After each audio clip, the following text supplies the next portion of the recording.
Hey there, folks, and welcome back to Full Spectrum Frontiers. I'm your host, Bennett Tanton, here to break down the complex issues shaping our world so we can navigate them with clarity and confidence. Today, we're diving into a fiery topic. Literally, wildfires have been burning hotter, longer, and more frequently than ever before. Whether it's California, Canada, or even unexpected places like Hawaii, these blazes are destroying more than just land. They're torching lives, economies, and entire ecosystems. But here's the deal. We can't just sit back, point fingers at climate change, and call it a day. Wildfires aren't a single issue problem. It's a cocktail of poor forest management, outdated policies, and yes, changing environmental factors. The good news? There are actionable solutions out there, real strategies that can prevent future infernos if we're willing to implement them.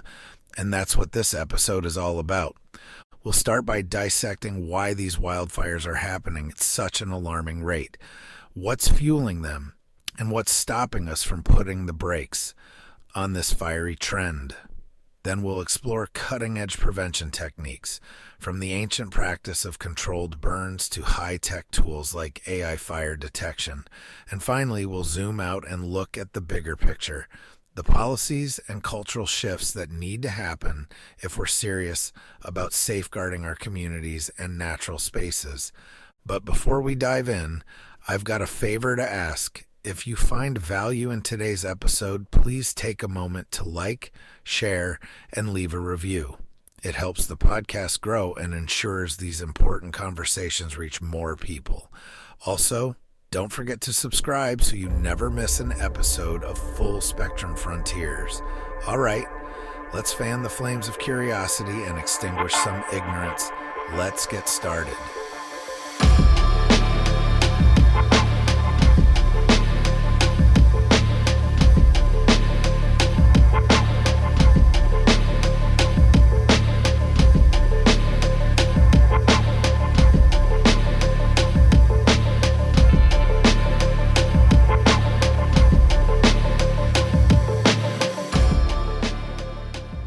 And that's a wrap on today's episode of Full Spectrum Frontiers. We've covered a lot of ground, from understanding the root causes of wildfires to exploring prevention strategies and the big picture policies that can make a difference. But here's the takeaway. The wildfire crisis isn't inevitable. It's solvable. It's going to take smarter policies, innovative technology, and most importantly, a collective effort from all of us. As we've seen, it's not just about fighting fires, it's about managing our landscapes, updating our policies, and embracing a cultural shift toward living with fire responsibly. The road ahead isn't easy, but the solutions are there if we're willing to act. Now here's where I need your help. If today's episode sparked something in you, whether it's a new perspective, a sense of urgency, or just an appreciation for the complexity of this issue, do me a favor. Like this episode, share it with a friend, and leave a review.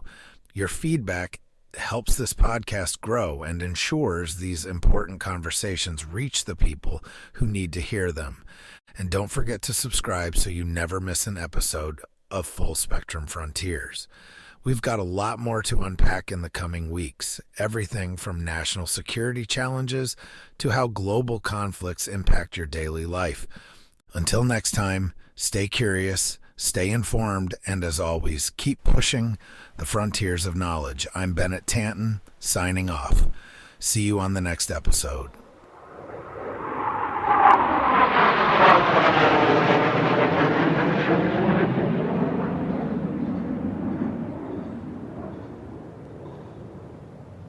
Wildfires don't just happen.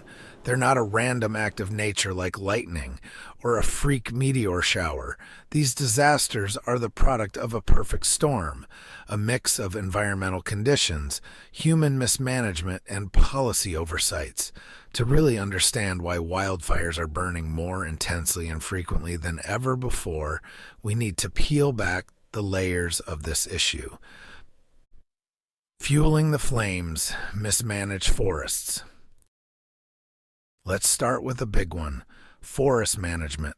Picture this. Our forests are like kindling waiting for a spark. Decades of fire suppression policies have led to overgrown forests packed with dry vegetation. Think of it like stuffing a campfire with way too much wood. It doesn't take much for the whole thing to go up in flames. Here's the kicker. Fire suppression sounds great on paper, right? After all, who wants to let fires burn unchecked? But what that approach misses is the role that smaller, natural fires play in clearing out dead wood and brush, making forests less flammable over time. When we stop these natural processes, we create a stockpile of highly combustible material. It's like building a bonfire and saying, "Don't worry, it'll never ignite."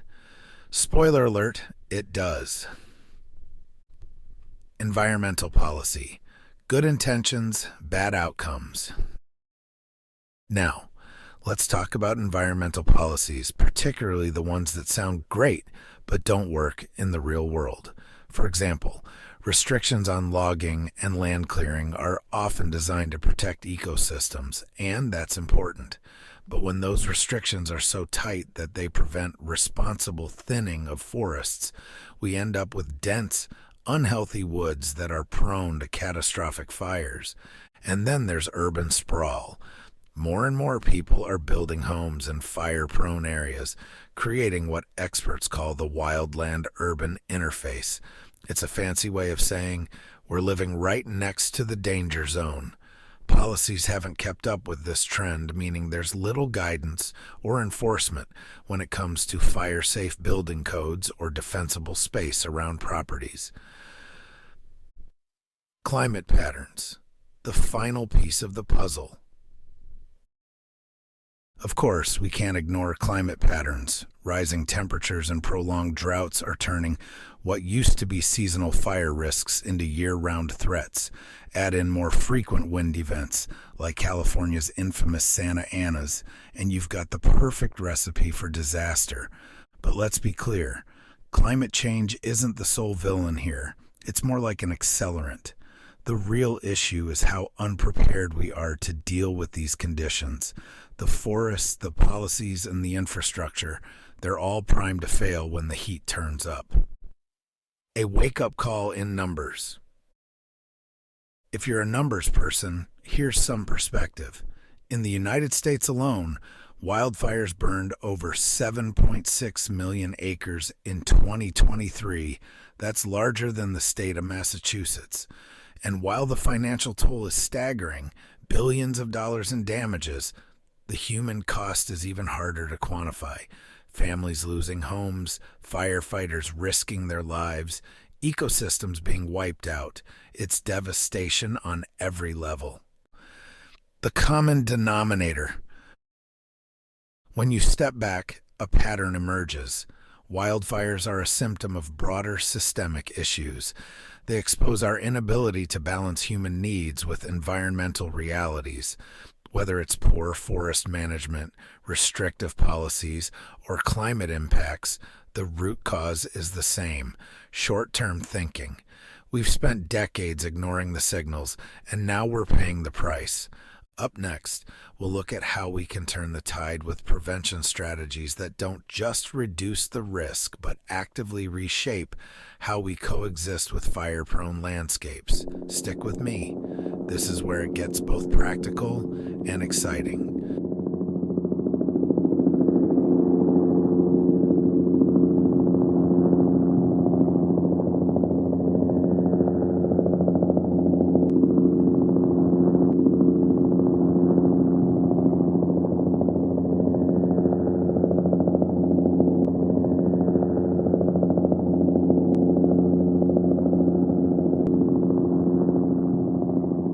Now that we've identified what's fueling the wildfire crisis, let's dive into solutions.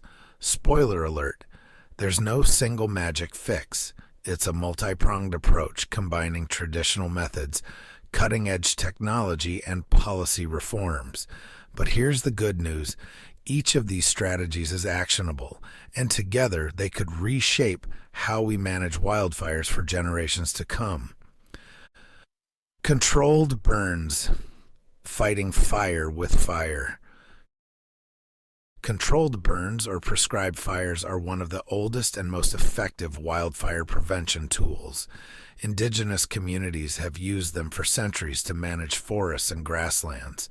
The logic is simple. By intentionally burning small controlled sections of land, you remove the fuel that could ignite in a larger, uncontrollable blaze. But here's the catch. Controlled burns require expertise, resources, and public trust. Nobody wants to hear, "Hey, we're setting the forest on fire on purpose," even if it's for a good reason. A single mistake can lead to disaster, as we've seen in rare cases. Still, when done correctly, prescribed burns can drastically reduce wildfire risks while promoting healthier ecosystems. In fact, areas managed with controlled burns often fare much better when wildfires do break out. Mechanical thinning, the hands-on approach. If burning isn't an option or the terrain isn't conducive to it, mechanical thinning steps in. This involves physically removing excess vegetation like dead trees and brush to reduce fuel loads. Think of it as giving the forest a much-needed haircut. One promising method is using machines like masticators, which chew through dense undergrowth and turn it into mulch. This not only reduces fire risks, but also provides valuable material for bioenergy. It's a win-win, but like controlled burns, it's resource-intensive. Funding and manpower remain significant challenges. High-tech solutions, fire prevention 2.0. Enter the world of technology, where innovation meets disaster prevention. Here are some of the cutting-edge tools making waves in wildfire management. AI-driven detection systems. Artificial intelligence is now being used to monitor forests for signs of fire, like smoke or heat anomalies. These systems can analyze satellite imagery and alert authorities within minutes, potentially stopping fires before they spread. Drones. Equipped with infrared cameras, drones can scout remote or dangerous areas, providing real-time data to firefighters. Some are even being tested to drop fire retardant in hard-to-reach spots. Fire-resistant building materials. For communities in high-risk areas, technology is also making homes more resilient. Fire-resistant siding, roofing, and windows can slow the spread of flames and protect lives. The catch? These technologies are expensive and often limited to well-funded regions. Expanding their availability will require significant investment and collaboration between governments, private companies, and local communities. Zoning and land use policies, the unsexy solution. Let's talk policy. Because as unexciting as it sounds, smarter zoning and land use regulations can have a huge impact. For starters, enforcing defensible space requirements around homes can make a massive difference. This means clearing flammable vegetation within a certain radius and using fire-resistant landscaping. Then there's the question of where we're building in the first place. In many cases, homes are being constructed in fire-prone areas without adequate infrastructure or escape routes. By updating zoning laws and offering incentives for fire-safe development, we can reduce the risks before they become realities. Community education. Knowledge is power. Prevention isn't just a government job, it's a community effort. Educating people about fire safety can save lives and property. Programs like Ready, Set, Go teach residents how to prepare for wildfires, including creating evacuation plans and assembling emergency kits. Public buy-in is critical. When communities understand the risks and take proactive steps, they become part of the solution rather than passive victims. Imagine if every homeowner in a high-risk area cleared brush, maintained fire-resistant landscaping, and stayed informed about local fire conditions. The collective impact would be enormous. The elephant in the room: funding and prioritization. None of these strategies come cheap. Controlled burns, mechanical thinning, and advanced technology all require money, training, and political will. And let's face it, wildfire prevention isn't always a priority until it's too late. We spend billions fighting fires, but comparatively little on preventing them. It's time to flip that script. Think of prevention as an investment, not an expense. Every dollar spent reducing wildfire risk can save multiple dollars in firefighting costs, not to mention the priceless value of lives, homes, and ecosystems saved. The big picture. Integrating strategies. The most effective wildfire prevention plan isn't about choosing one method over another. It's about combining them in a way that addresses local needs and conditions. A fire-prone region in California might rely on controlled burns and AI detection, while a mountainous area in Montana might prioritize mechanical thinning and community education. The key is flexibility and collaboration. Federal, state, and local governments need to work together with private organizations, nonprofits, and the communities themselves. Wildfires don't recognize borders, so our solutions can't be siloed. We've covered a lot here, everything from ancient practices to futuristic tech. But prevention is only part of the story. In the next section, we'll zoom out to look at the broader policies and cultural shifts needed to make these strategies a reality. Stick around, because this is where the rubber meets the road.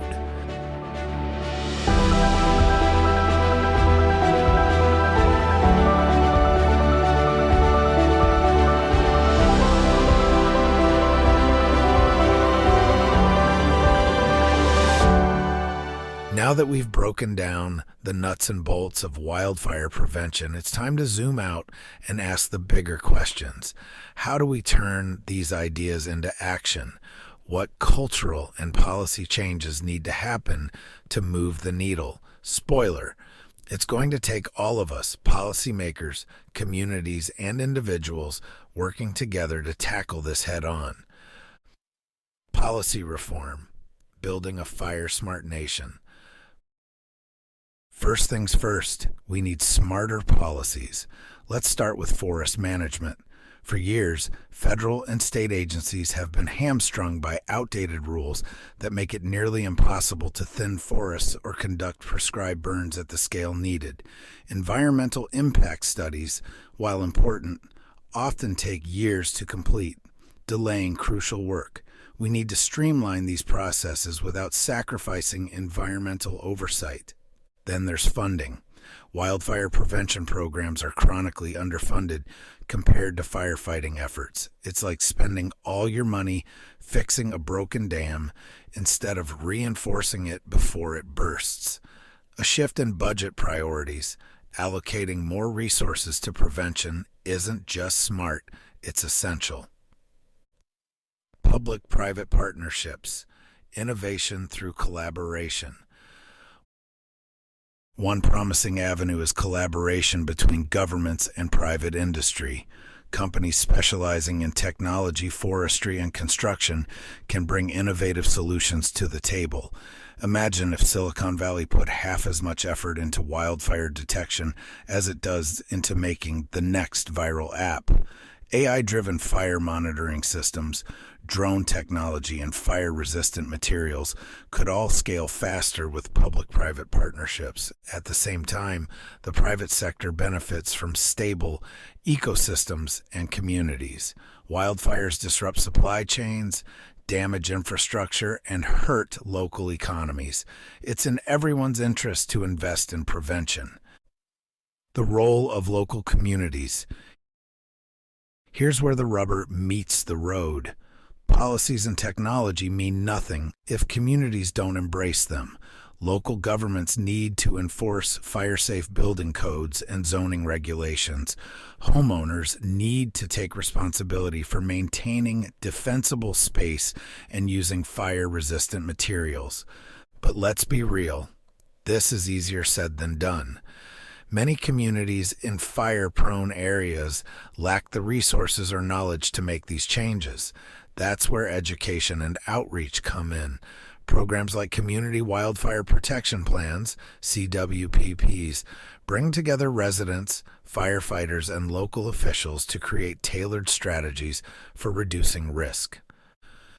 A cultural shift living with fire. One of the biggest challenges we face is changing how we think about wildfires. For too long, the narrative has been about fighting fire, an adversarial approach that sees every flame as an enemy to be extinguished. But fire is a natural part of many ecosystems. The goal shouldn't be to eliminate it entirely, but to learn how to live with it responsibly. This requires a cultural shift, one that embraces proactive measures like controlled burns and vegetation management. It also means recognizing that some wildfires are inevitable and planning accordingly. Evacuation routes, emergency supplies, and community drills can save lives when the worst happens. Climate resilience. The long game. Let's talk climate resilience. While wildfires aren't caused solely by climate change, rising temperatures and prolonged droughts exacerbate the problem. Addressing these underlying conditions is a long-term challenge, but it's one we can't ignore. Investing in renewable energy, water conservation, and sustainable agriculture can help mitigate climate impacts over time. And while these efforts might seem disconnected from wildfire prevention, they're all part of the same bigger picture, creating a world where human activity and natural systems coexist in balance. Individual responsibility. What can you do? Here's the part where you come in. Yes, you listening right now. Wildfire prevention isn't just a government problem or a firefighter problem. It's everyone's problem. Whether you live in a wildfire-prone area or not, there are steps you can take to help. If you own property, maintain defensible space around your home and invest in fire-resistant materials. Get involved in local fire safety initiatives like community wildfire protection plans. Stay informed. Understanding the risks and knowing what to do in an emergency can make all the difference. Advocate for better policies. Write to your local representatives and push for increased funding and smarter forest management. Balancing hope and reality. Look, I'm not going to sugarcoat it. Wildfires are a tough problem. They're expensive, dangerous, and not going away anytime soon. But here's the thing. We're not powerless. Every controlled burn, every updated zoning law, every new piece of technology gets us one step closer to a safer, more sustainable future. The key is action. Not tomorrow, not next year, now. It's going to take bold decisions, hard work, and a willingness to change the way we think about fire. But if we're willing to put in the effort, we can protect lives, property, and ecosystems for generations to come. Coming up in the outro, I'll tie it all together and leave you with a call to action that you won't want to miss. It's just you, me, and the odds. We stuck together, we two peas in a pod. You dealt a bad hand, I'm there seizing the cards. We'll never be separated till we see in the gods. We've been low together, high forever. Long as we go together, we'll die whenever. Be a light, couldn't let the darkness try you ever. Truth in my word, you I lie to never. And when the world gets a little too hard, wipe your eyes, put away your sorrow. When it's war, I'll be leading the charge, and I'll be still fighting for you tomorrow. Yeah, even with a blindfold or in different time zones, could find my way to you with my eyes closed. There's nothing between us. Go to Mars and Venus, stand in front of every one of them rocks they slinging and beating shit. Yeah. In the fiercest battle, I'll defend you. From all these arrows in the sword I will keep you from danger. Let me be your shield. Yeah, let's go.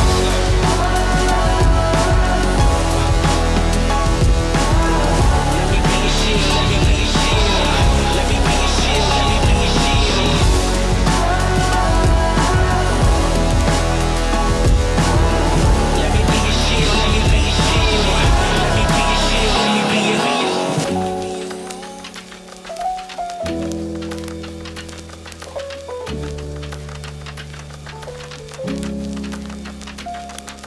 Thank